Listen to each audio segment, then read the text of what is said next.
She planted herself right in front of the glass doors, arms folded, smirk painted on like cheap lipstick. "Sorry," she said, voice dripping mockery. "This place is for guests." Behind her, the marble lobby gleamed. My hotel.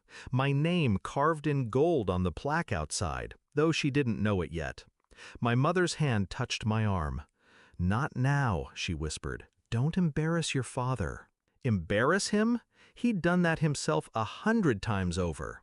But I stayed still, not because I was weak, because revenge tastes better when it's served after they've already started to celebrate your failure.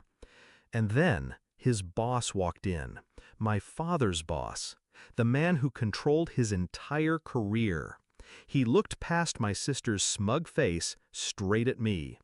"Ma'am," he said, and the air went silent. Before they forgot who I was, it hadn't always been war between me and my sister. When we were kids, she'd braid my hair before school. I'd cover for her when she came home late. We were allies until I started winning. She never forgave me for earning my first million before 30, or for not needing the safety net our parents dangled over us. I remember the first public jab she took at me, a family dinner, wine glasses clinking, her voice sharp. Well, at least I didn't get dumped by my fiancé 2 weeks before the wedding. Everyone laughed. I smiled, pretending the knife she'd slipped under the table hadn't just drawn blood. That's the thing about family betrayal. It's casual at first. A joke here, a dismissal there, until one day you're standing outside your own hotel and your sister is blocking the door like a security guard you didn't hire. The breaking point. 6 months before that moment, my father called me reckless for refusing to invest in his friend's failing business. My sister was there, sipping champagne, watching. 2 days later, she posted pictures online, her draped across a suite in my hotel, claiming she'd found a luxury escape I could never afford. It wasn't just a post, it was a performance. One meant to tell the whole family I was failing. That was the night I stopped trying to prove myself to them. I decided I wouldn't just set the record straight, I'd burn it, rewrite it, and make them choke on every word. The quiet plan. First rule of revenge, never announce it. Second rule, let them believe they're winning. I stopped responding to the family group chat. I let my sister post more pictures in her favorite hotel, my hotel.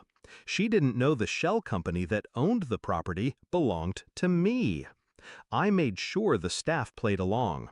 Meanwhile, I bought the adjacent building, renovated it, turned it into an exclusive event hall. I sent a personal invitation to my father's boss for its grand opening. Timing mattered.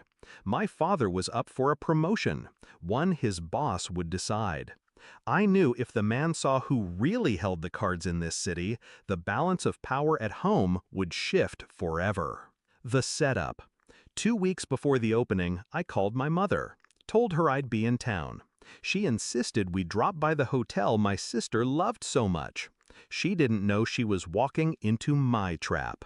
When we arrived, my sister spotted us instantly.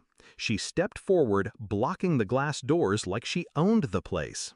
"Not sure you can afford the drinks in there," she said, loud enough for the lobby to hear. My mother hissed at me to let it go. My father, lingering nearby, said nothing, but the corner of his mouth lifted. Approval. Perfect. The reveal. That's when my father's boss arrived, striding through the doors. "Ma'am," he said to me, offering his hand. I watched my sister's smirk falter. My father's boss turned to him. "You didn't tell me your daughter owns the most profitable luxury property in the city?" The lobby went still. My mother's eyes widened. My father's face drained of color. My sister? She looked like someone had pulled the floor out from under her. I smiled. "Shall we go in?" The kill shot. Inside, the staff greeted me by name. Guests nodded politely. I walked them through the lobby, past the gold plaque bearing the hotel's name, and mine. We didn't stop there. I led them next door, to the grand opening of my event hall. The place was buzzing, reporters, local influencers, business leaders. My father's boss was impressed. "I can see where the real leadership in this family comes from," he said. "Loud, public." My father's promotion evaporated in that moment. Not because I sabotaged him directly. I didn't need to.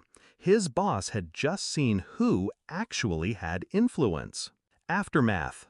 By the next week, the family group chat was silent. My sister deleted every picture she'd ever posted in her hotel. My father avoided my calls. My mother tried to play peacekeeper, but we both knew the game had changed. I didn't feel guilt. They'd underestimated me for years. Treating my success reminded them, in public, that the person